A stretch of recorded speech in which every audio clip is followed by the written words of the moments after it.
Hey, what's up? This is Mr. Fight Madness representing FightMadness.com.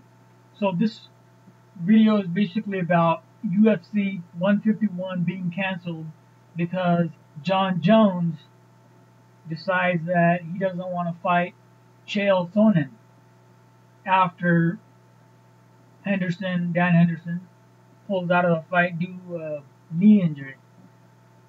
So, the question is Jon Jones responsible for the 151 card being canceled? Or should the UFC be held responsible for this? I mean, as of right now, what I'm understanding is that basically, Jon Jones did not want to fight Chael Sonnen on such a short notice. So a lot of people are just, talking smack, saying that Jon Jones is a pussy, he's a bitch, you know what I mean, yada yada yada. He should have just fought Sonnen.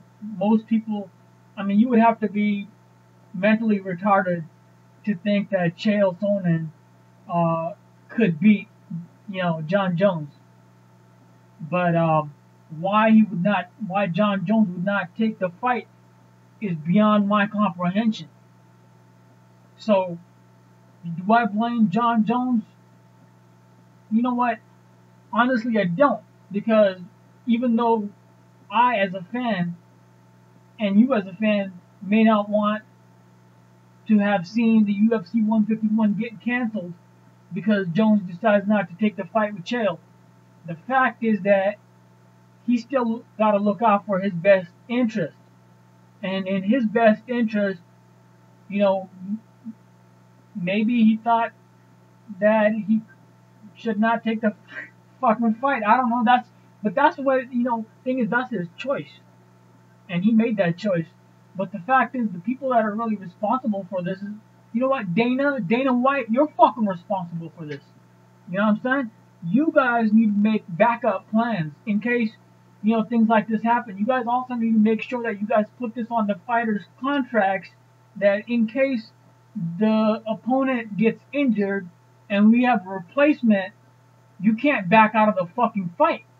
You know what I mean? You guys got to put that on paper. That should be in the contract. If that was in the contract, in this particular case, well, Jon Jones would have been forced to fight Chael Sonnen no matter what. And that's how it should be.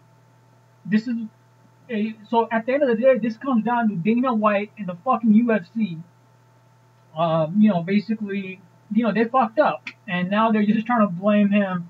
They're trying to blame Jon Jones, trying to give him this bad reputation, or this bad status.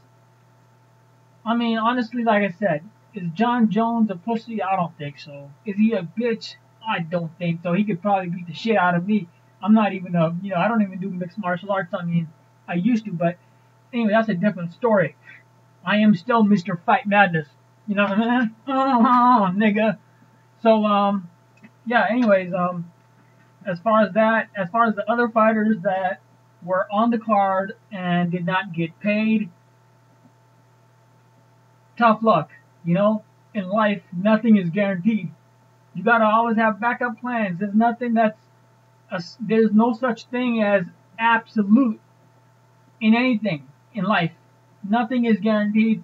I might be sitting here for the next, couple hours. I might have a heart attack and die here. Nothing is promised. I do want to see this new fight though. This Jon Jones versus Vitor Belfort at 152. Hey, I'm excited. I'm excited about that fight.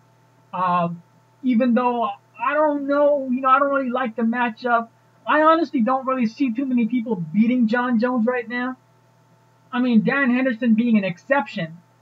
Again, being an exception, he might have had a chance. Vitor Belfort, I don't know. I don't know if Vitor Belfort really has a chance against Jon Jones. I mean, anytime you step in the octagon with somebody else, yeah, there's always a small chance, something can go down, but more than likely, Jon Jones is going to take this one. We know that. I know that. Dana knows that too. Now, back to the fight. So the question is, who should Jon Jones fight?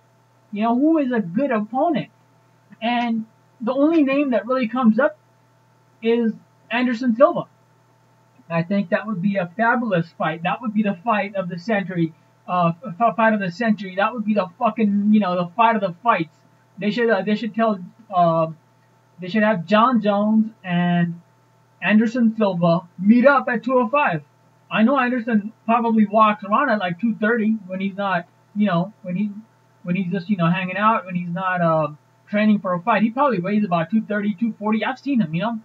Oh, not really, but maybe I could have said that and got I almost had you guys there, but no, I've never seen Anderson, but I'm saying he probably walks around at about 230 pounds.